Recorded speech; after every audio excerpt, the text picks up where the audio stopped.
New Delhi, you're watching DD India Live, India's voice to the world. I'm Abhishek Mahajan. Coming up in the next 30 minutes. US asks Israel to take every precaution to protect civilians after a military strike in Rafah. Israel says Rafah strike went tragically wrong and will be investigated. Severe storms and tornadoes devastate US states. At least 21 dead across 4 states. Cyclone Remal leaves trails of destruction in coastal Bangladesh. At least 10 people died and over 150,000 homes destroyed. Papua New Guinea tells UN more than 2,000 people buried in landslide that hit the country on Friday. Rescue efforts at PNG landslide site face significant challenges. And in French Open, 14-time winner Rafael Nadal knocked out in the first round, loses to Alexander Zverev in straight sets.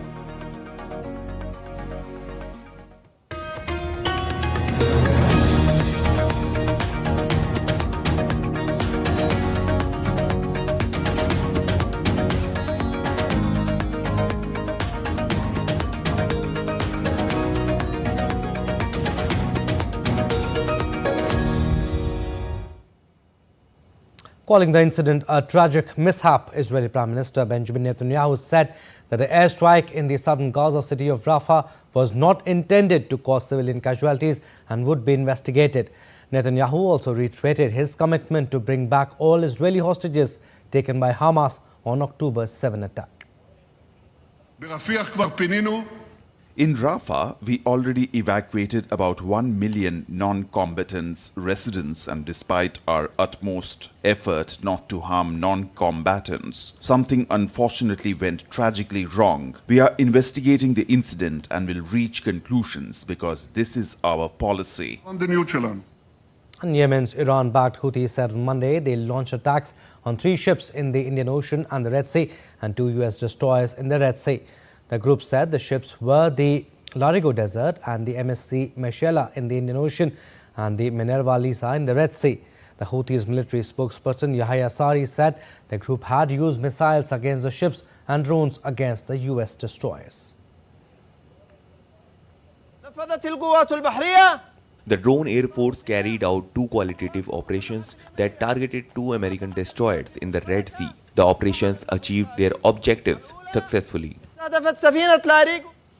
And the recent events in eastern Ukrainian city of Kharkiv are deeply troubling, with reports of civilian casualties and injuries resulting from a Russian attack. According to local authorities, a guided bomb struck a civilian facility, causing significant damage to production sites.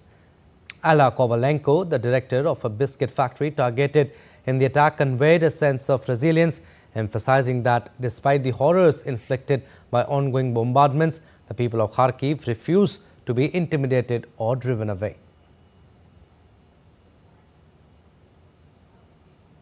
Now, Ukrainian President Volodymyr Zelensky will visit Belgium on Tuesday. The Belgian government said he will sign a security pact with Prime Minister Alexander De Croo. They will also hold a joint press conference in Brussels. The Ukrainian leader is seeking more military aid from his Western allies as Ukrainian troops struggle to hold back Russia's invasion forces. Earlier on Monday, Zelensky visited Spain, which pledged military support worth €1 billion.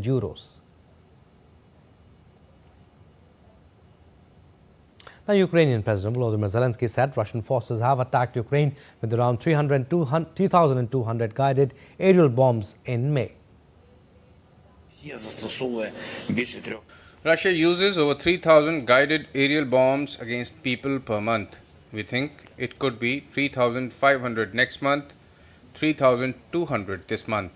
Thousands of aerial bombs are raining down on people's heads.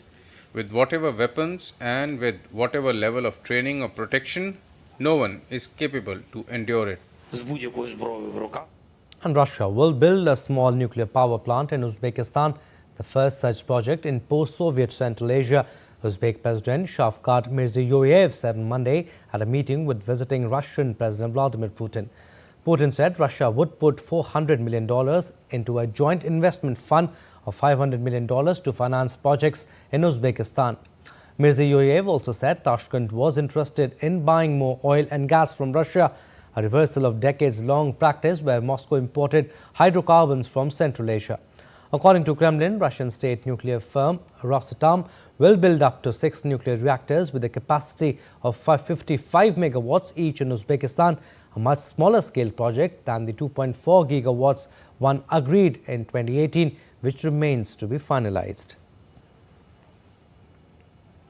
Today we will sign an important agreement on the project of construction of a small nuclear power plant in Uzbekistan. We have discussed the conditions and technical aspects for a long time already. There is a mutual understanding and the readiness to fulfill this strategic project. And a wave of severe storms and tornadoes devastated a wide swath of south over the weekend. Tornadoes warning thunderstorms that swept the southern plains have killed at least 21 people across 4 U.S. states, wrecked hundreds of buildings as forecasters warned of more severe weather. The authorities of U.S. prepares for a potentially extraordinary 2024 Atlantic hurricane season beginning next Saturday.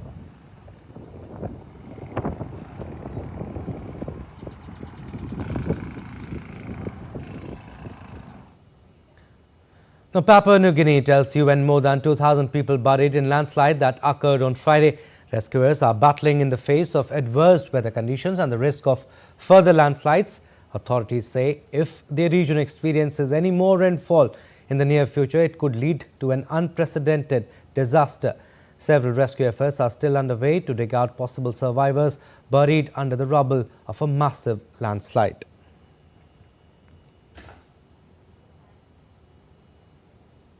And US President Joe Biden honored fallen service members during 156th observance of Memorial Day at Arlington National Cemetery outside the nation's capital. Biden was accompanied by Vice President Kamala Harris and Defense Secretary Lloyd Austin. The Memorial Day ceremony is the latest in a string of events where Biden has focused on active and retired military personnel, including delivering the commencement speech on May 26th at the U.S. Military Academy in West Point, New York. Next week, Biden will travel to Normandy, France to participate in ceremonies marking the 80th anniversary of the D-Day invasion.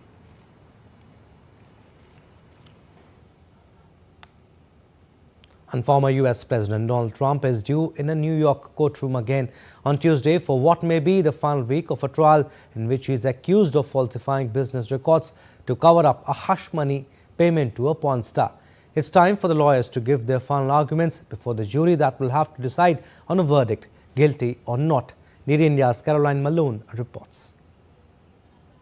It's been 6 weeks of courtroom drama in the first major criminal trial against Donald Trump. 22 witnesses, loads of evidence, hours of cross-examining. And some of those witnesses have given salacious testimony, including former adult film star Stormy Daniels, who described a night that she had with Trump in which she drew attention to the power imbalance. Then there was Trump's former lawyer, Michael Cohen, himself already convicted, who said in the case that Trump got him to make a payment to Daniels to stop her from going public with the story. Well, on Tuesday, lawyers for both sides are due to give their closing arguments. The prosecution will try and convince the jury that Trump is guilty of 34 felony counts of falsifying business records. One factor that could make a difference, are these the personal or business payments, and are they related to the campaign? And what did the financial records actually show, and were they actually falsified? Of vital importance, though, is how believable the jury finds Michael Cohen, whose evidence is really at the crux of this case. And it's a very important case too, of course, featuring one of the two likely major candidates for the next US presidential election, which will decide who gets into the White House.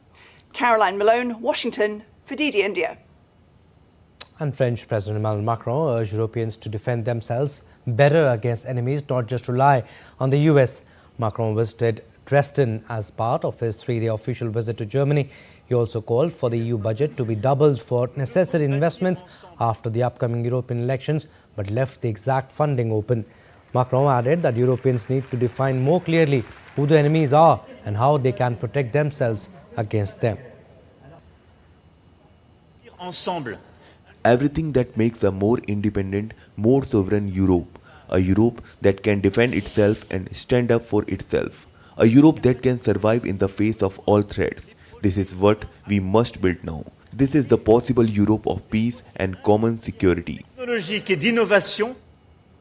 North Korea said its attempt to launch a new military spy satellite ended in failure on Monday when a newly developed rocket engine exploded in flight. The attempt came just hours after Pyongyang issued a warning that it would try to launch a satellite by June 4 in what would have been its second spy satellite in orbit. Instead, the launch became the nuclear-armed North's latest failure following two other fiery crashes last year. It successfully placed its first spy satellite in orbit in November. An initial analysis suggested that the cause was a newly developed liquid fuel rocket motor, but other possible causes were being investigated. And Japan's Chief Cabinet Secretary Yoshimasa Hayashi said the satellite launched by North Korea late Monday disappeared over the sky of Yellow Sea, adding the government presumes nothing had entered the space. Hayashi also said Japan did not try to shoot down this satellite.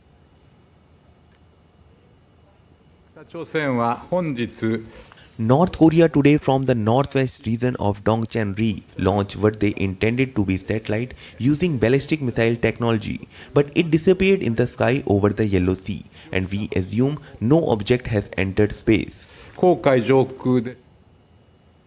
The head of the World Health Organization on Monday voiced confidence that countries would one day reach a deal on a pandemic accord after failing to produce an agreement last week. Ministers from the WHO's 194 member states are seeking to wrap up more than 2 years of negotiations on new rules for responding to pandemics during the May 27 to June 1st World Health Assembly in Geneva after COVID-19 killed millions.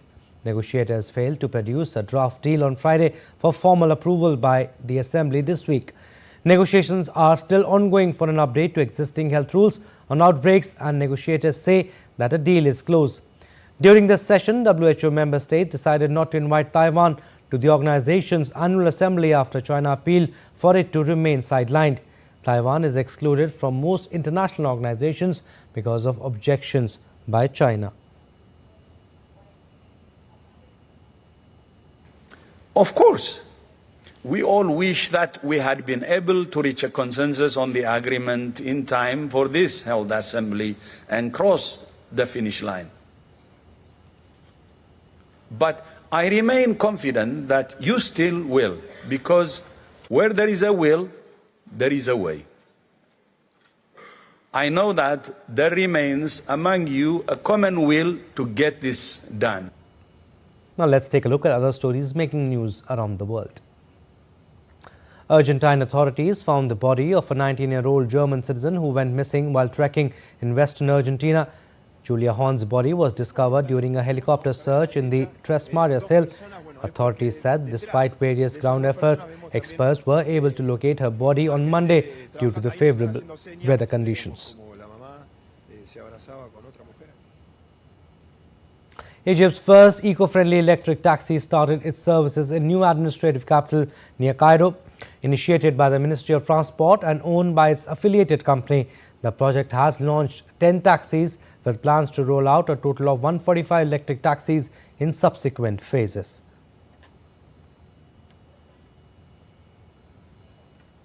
Still to come on this edition of DD India Live.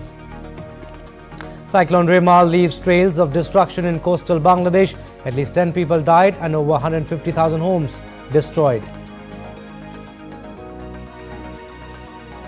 Campaigning gains momentum as India gears up for 7th and final phase of parliamentary election on 1st June.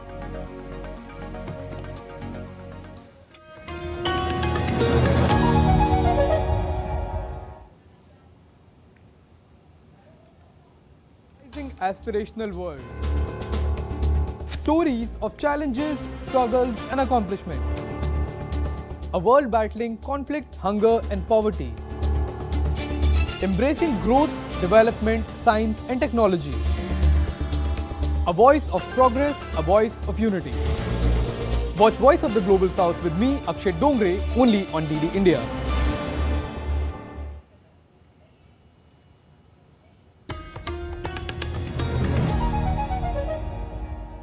Welcome back. You're watching DD India Live. I'm Abhishek Mahajan. 10 people were killed as cyclonic storm Remal made landfall in Bangladesh's coastal area. Remal completed its landfall and weakened to a land depression over the region on Monday. Heavy rain and gusts damaged more than hundreds of thousands of homes in Bangladesh, whereas heavy precipitation in Kolkata disrupted metro services due to waterlogging on the metro tracks. In response to the adverse weather conditions, India's National Disaster Response Force been put on high alert for rescue and relief operations. Now let's get to the latest on the world's largest election in India.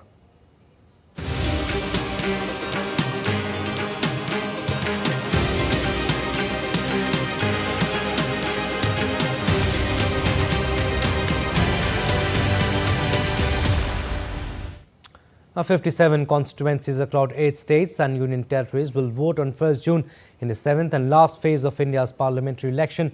904 candidates will be in the fray. 13 seats each in Uttar Pradesh and Punjab, 9 in West Bengal, 8 in Bihar, 6 in Odisha, 4 in Himachal Pradesh, 3 in Jharkhand and 1 seat in the union territory of Chandigarh will go to polls on 1st June. The election results will be announced on June 4th. Campaigning intensified for the final phase of polling on 1st June. Political leaders are holding rallies across the country. BJP leader and Prime Minister Narendra Modi is to address rallies in Jharkhand, West Bengal. Another BJP leader and Home Minister Amit Shah will hold rallies at Odisha.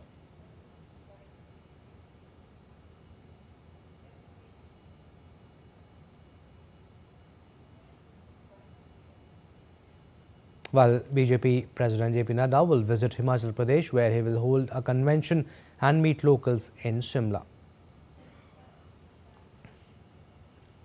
For its part, the opposition is making a last-ditch attempt to woo the voters in their favour. Chief of Congress Party Mallikarjun Kharge will hold a rally in Punjab. He will also hold a joint rally of Congress leader Rahul Gandhi, and Samajwadi Party Chief Akhilesh Yadav will hold joint rally in Varanasi.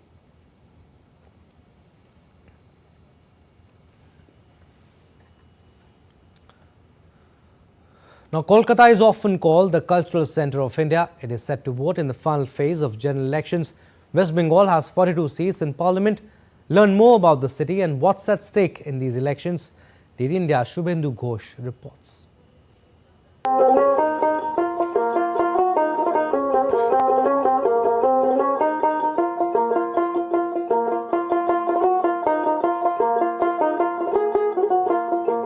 Where the mind is without fear and the head is held high, where the world has not been broken up into fragments by narrow domestic walls, into that heaven of freedom, let my country awake.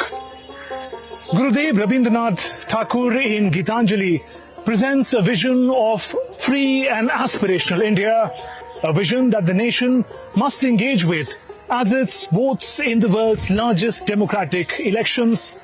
We are at Gurudev's ancestral home in Jorashakho, Thakurbari in West Bengal. It's a museum now. Welcome to Kolkata, the city of joy. Once a center of colonial power, Kolkata distinguished itself with a leading role in India's freedom movement. In a rapidly changing world, the city still hangs on to its gentle pace of life.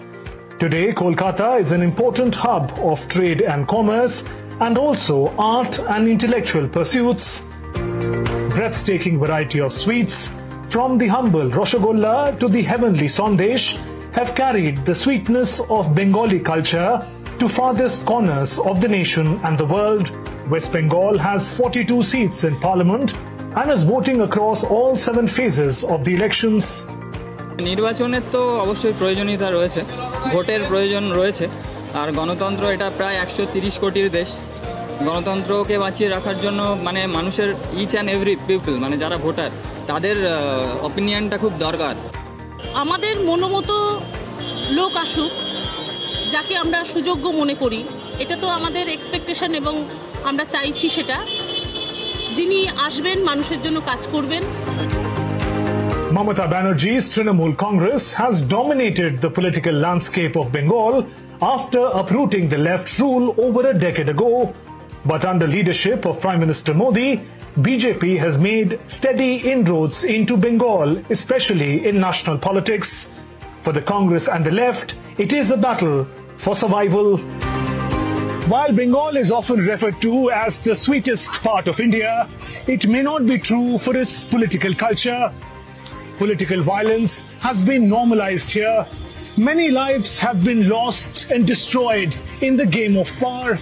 So much that one believes that these elections are not just about the future of Bengal, but its very identity. With camera person Saurabh De, Shubhendu Ghosh, Kolkata, DD India. And in a unique and engaging campaign aimed at increasing voter participation, Election Commission of India organized a book campaign with new bestseller title Who Stole My Vote at major bookstalls across Delhi. Here's a report. This book is not what it seems at first glance. The book, adorned with a compelling title and a cover, has caught the attention of many curious customers. On closer inspection, readers find that most of its pages are blank, except for 4 pages strategically placed in the center, delivering a powerful and thought-provoking message about voting. The innovative content design of Who Stole My Vote is crafted to grab attention and stimulate discussion. The book's cover and blurb focus on the critical issue of low voter turnout, particularly in urban areas. The Election Commission of India is taking such innovative approaches to nudge the voters to cast their vote. I believe this book is a very different idea, a different approach towards making people aware. It's a good way to just make them realize what they are missing. Yeah, it's a very strong message. It just says that, how important it is to vote because each and every vote counts. When I'm not going to vote, it is telling me somebody is stealing my vote. This is the Election Commission's doing that they want to make people more aware and try and increase the voting percentage. Voting of even one person is important. I definitely request everyone to just go and vote for the nation. So that's something which Election Commission has said it very loud and clear through this book. Who Stole My Vote serves as a creative and impactful reminder of the importance of voting, aiming to inspire greater civic engagement during this election season. As this innovative publication continues to generate buzz, it also fosters a crucial conversation about democracy and the power of each individual's vote. Kriti Vadhera's report for DD India. And the 77th session of World Health Assembly began on Monday in Geneva, Switzerland. The meeting brings together global health officials, including officials from India. The opening ceremony was held in the presence of WHO's Director General, Dr. Tedros, along with delegates from across the globe. This year's theme is All for Health, Health for All, wherein global officials and experts discuss current and future priorities for public health issues of global importance. India will showcase its success stories in healthcare. India will also display its Arogya Maitri disaster management cube and indigenous portable hospital for emergencies. Now, India and Mauritius held bilateral meet on the sidelines of 77th World Health Assembly in Geneva. Both sides agreed to expedite their regulatory process to make the Jan Aushadhi Kendra established in Mauritius functional. Both sides agreed to cooperate in areas of digital health and capacity building of health workforce. They agreed to promote health and wellness with particular focus on traditional systems of medicines and yoga. Earlier, India also held bilateral meet with Japan on the sidelines of 77th World Health Assembly. Both sides agreed to expand the areas of collaboration to digital health, use of AI in health, elderly care and non-communicable diseases.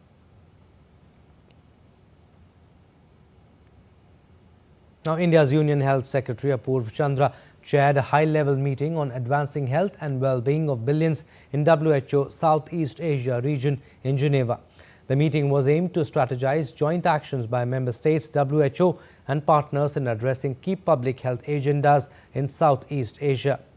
Apurva Chandra highlighted India's role as the world's pharma capital in offering affordable medical countermeasures to the Southeast Asia region. Various interventions were made by member states on the need for strengthening cooperation and collaboration with other countries. Well, sports now. Tennis legend Rafael Nadal on Monday virtually ruled himself out of a final appearance at Wimbledon this year, saying it will not be smart to do so before the Olympics. Nadal lost in the first round of the French Open to Alexander Zverev 6-3, 7-6, 6-3 in what many believe was his final appearance at the French Open. Zverev became only the third man to beat Nadal at Roland Garros after Novak Djokovic and Robin Soderling. Though he did not confirm his decision to retire, Nadal potentially bowed out of the French Open one last time with a first-round defeat against Zverev. The 22-time major champion, who won the Musketeers Cup for the first time in 2005, had previously said this year could be his final one on the tour. Alright, that's all for this edition of DD India Live. But do let us know your thoughts on the news of the day. For those on the go, you can get all the latest news and updates from India and across the world on DD India mobile app. The app is available on both Android and iOS. Scan the QR code on the screen to download now. We'll be back with more news as it breaks here on DD India. I'm Abhishek from all of us here in Delhi. Thanks for watching DD India Live.